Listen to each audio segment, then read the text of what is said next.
Yoroshiku onegaishimasu. Itsumo arigatou gozaimasu. Ayan.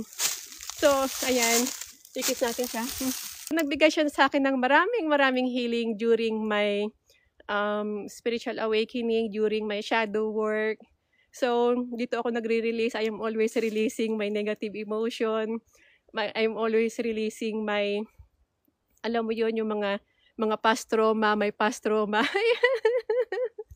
Naging emotional tayo. He helped me a lot.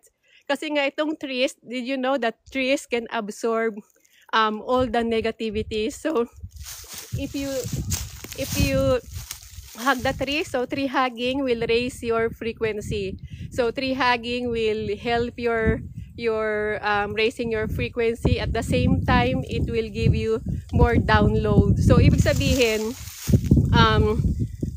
ang trees, they can absorb your negative energy. They can cleanse your aura, and at the same time, they can give you a downloads. Because the trees is very connected. They are very rooted. Di ba yung roots sila napaka-strong? They are very connected with Mother Gaia. They are very rooted. They are very strong. And at the same time, lahat ng mga information from Mother Gaia, from Earth, so they can also absorb it. That is why, did you know that saan mo nagsimula ang paper? So the paper is came from trees, came from woods. It is made from woods. And then that paper, we will write information, right? We will write knowledge and information. But when it comes to unseen realm and spiritual realm, so itong puno, ito talaga yung, it is holding information. It is holding the information na information that we cannot find in any books. But that information is related to the Akashic records, and it is related to the divine infinite knowledge and wisdom. So that is why tree hugging will raise your frequency. At the same time, it will cleanse your aura, and then it is give you a downloads of information. So it works also an antenna. Thank you, tree. Thank you so much. Arigatou gozaimasu. Kotoshi mo yoroshiku onegaishimasu. So yan. Urusakte gomenasai, simasen ne. So yan, kumbaga, you need to give respect dito sa nature. So dito, yan nga, nag-ano tayo kasi nga parang itong home nila, it is their home, the fairy's home. So we need to give respect with the unseen spirits. They are alive, they are living, they are watching you. Did you know that every plants, every leaves, there are tons of hidden small eyes. So there are many eyes. So like this, tulad dito, itong mga halaman na to, itong mga dahon na to. So every leaves, there are, para siyang para siyang robotic, but it's not robotic. It is a kinds of technology, organic technology, na meron siyang mga tiny eyes or maliliit na eyes na ito yung, kumbaga, they are seeing you, they are looking you. Arigatou gozaimashita. Mata ne. So that is the nature.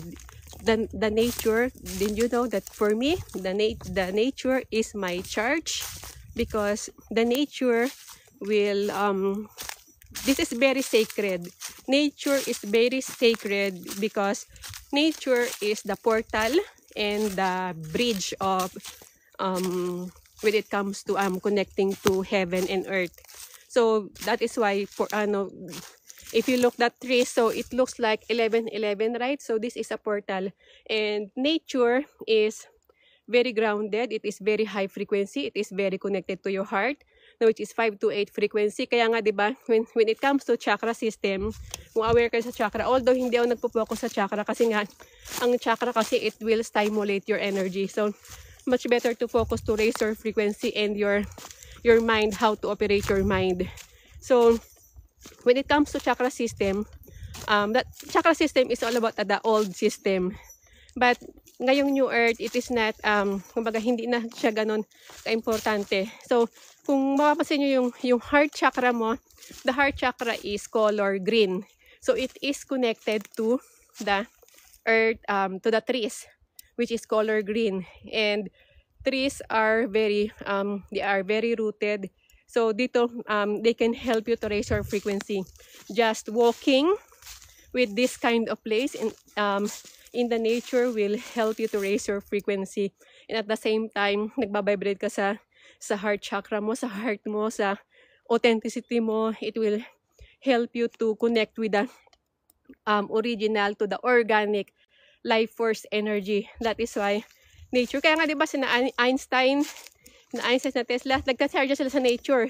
Yung mga artists, gumagawa sila ng when they are making an kumbaga nagko-compose sila ng music or ng song or ng lyrics, they're going to nature because nature will give you information.